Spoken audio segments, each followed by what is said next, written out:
That's right, as we continue on with action, round 3, heat 7 was our goal today, and we've made it there. Jordy Smith represents South Africa, last year's runner-up in the world, takes on the rookie from Oahu, Ezekiel Lau, looking to take down another big name in this contest. Zeke making his debut at snapper against a guy who's made the final out here in the past. Here we go, big solid wave out the back behind the rock. Jordy up and running. Jordy man's position in the lineup, packs this section super deep, comes flying out. Big rooftop float. Right in transition into a little wrapping turn. Great start for the South African. And now just fading. A couple of big hooks, setting up this inside track.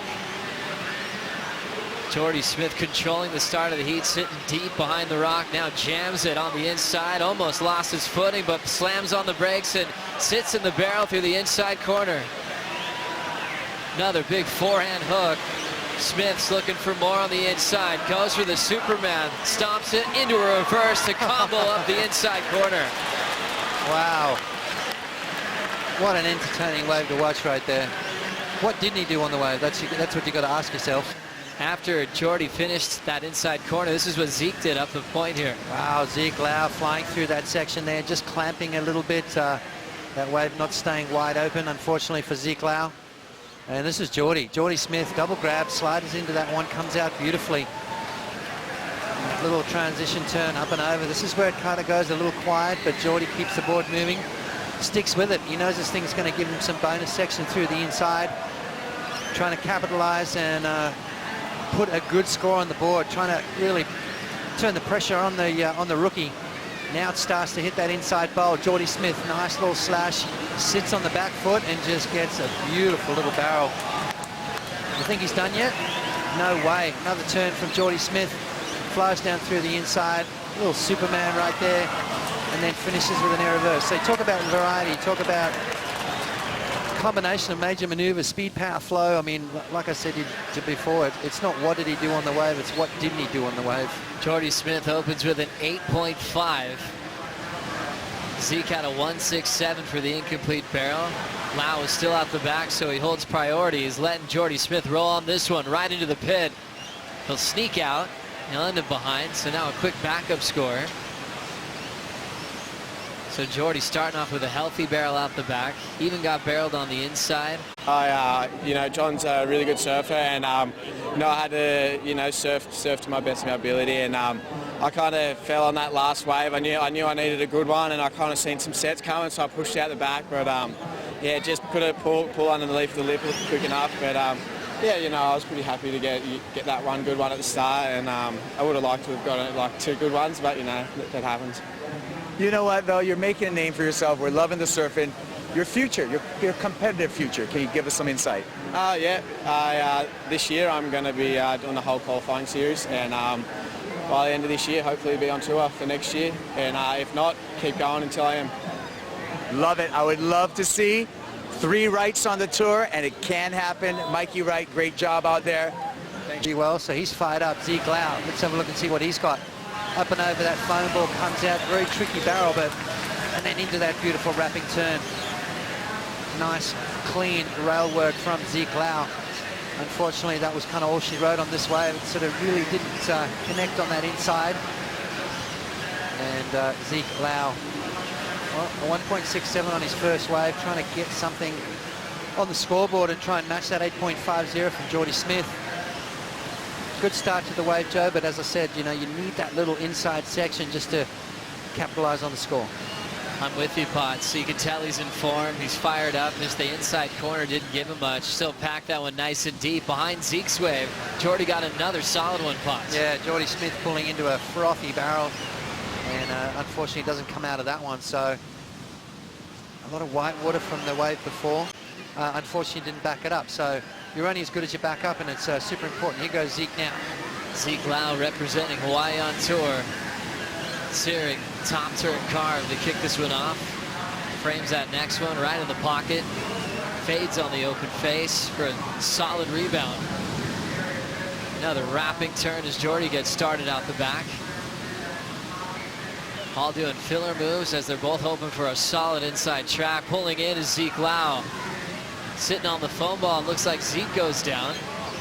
Now Jordy heading to that same part of the sandbank. Sets up a powerful tail slide, recovers. Hits it through the lip again with that slide. Tries back and wraps it. Lets it a foot on the face. Jordy kicks out. He's looking good, isn't he? You know, just those little turns on the inside. I mean, if there was any kind of issues with his back or his body, you know, you would tell by those little small turns on that really tight transition. But he looks fit, he looks loose. Everything's looking good. So Jordy Smith backing up that 8.50, and that's exactly what you've got to do. Unfortunate for Zeke Lau, just a little mistake on the inside. He was on his way to a good score as well. Loving this matchup on paper. Zeke Lau, a rookie, but he's coming in so well prepared. We see this last exchange again, starting with Jordy's way. Yeah, Jordy Smith, I mean, talk about power, talk about precision. He looks like he's on a good board, and, you know, you talk about Jordy's boards, that'd probably be around about a 6'2", probably around about 32 litres worth of foam in that thing. So, you know, he's a big fella, and you know, when you see how agile he is in these small waves, you understand why he's had so many injuries. You know, there's a lot of strain on those legs, the back. Jordy Smith looking good, looking loose. I'm liking what I'm seeing from Smith here to start things off. Remember, Jordy started with the 8.5. That'll be his backup score. Just had a 2.83 in there. This is what Zeke did on his previous. Yeah, Zeke Lau just sitting a little bit further inside, which was a smart move. I mean, obviously Jordy with priority controls the lineup. You know, sitting inside, you kind of find these little gems.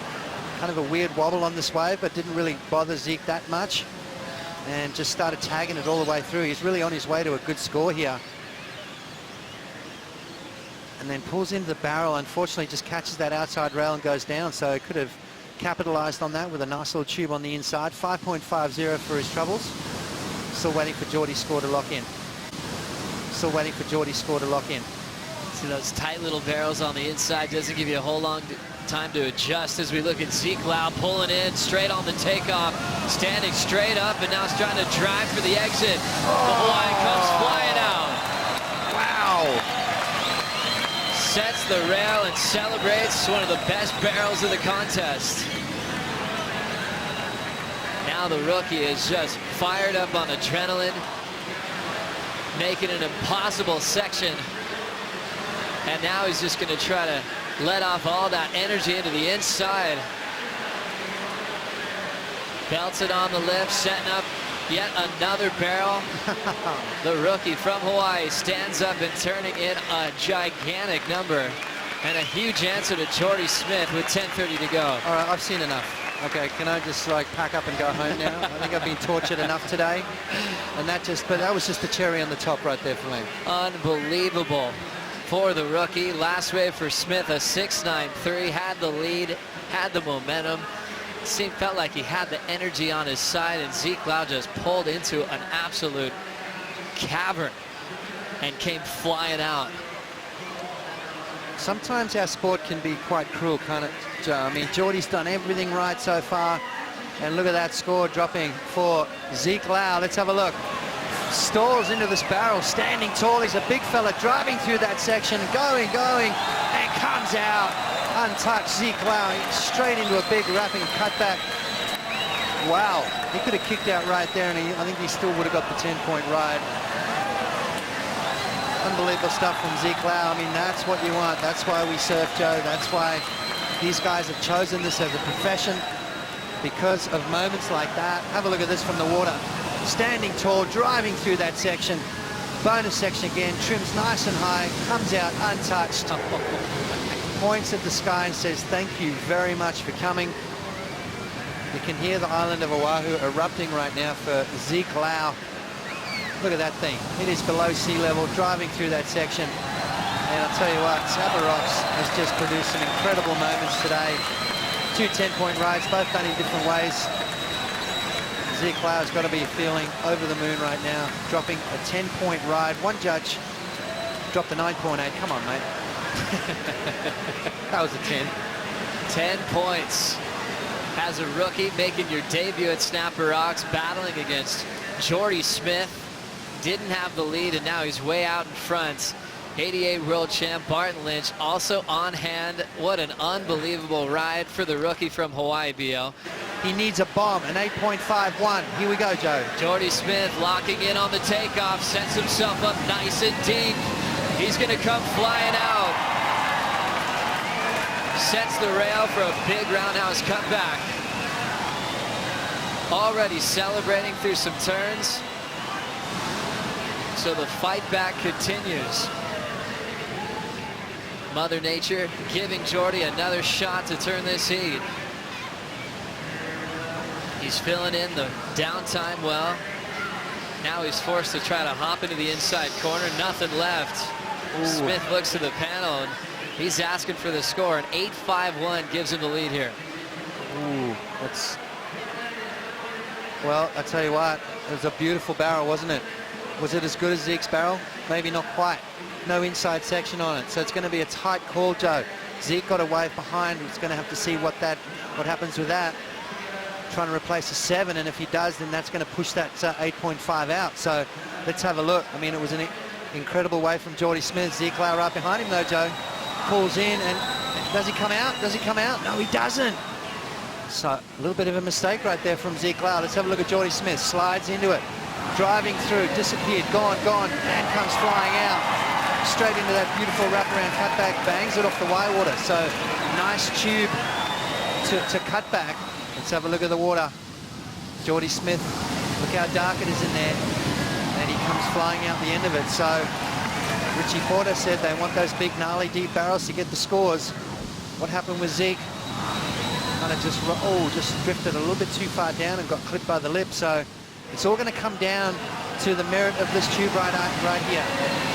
And Jordy Smith comes flying out, needing an 8.51. Claimed halfway through the wave.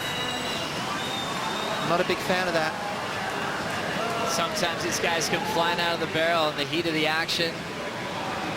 Zeke couldn't help himself on the 10. That thing was just going dry with sand popping up off the bank. Do you feel like? Yep. Do we feel like Jordy needed that inside section just to really stamp that 8.51? We've already run out of time, and now judges making a decision. It's an 8.80. Jordy Smith survives on the last wave and takes out Zeke Lau even with a perfect 10. Jordy just getting a message now. We've seen him react like that when he's won major events on the CT. You know how hard fought that was to get that score, to get back into the lead when it mattered the most. And it's only round 3. It's only oh my goodness.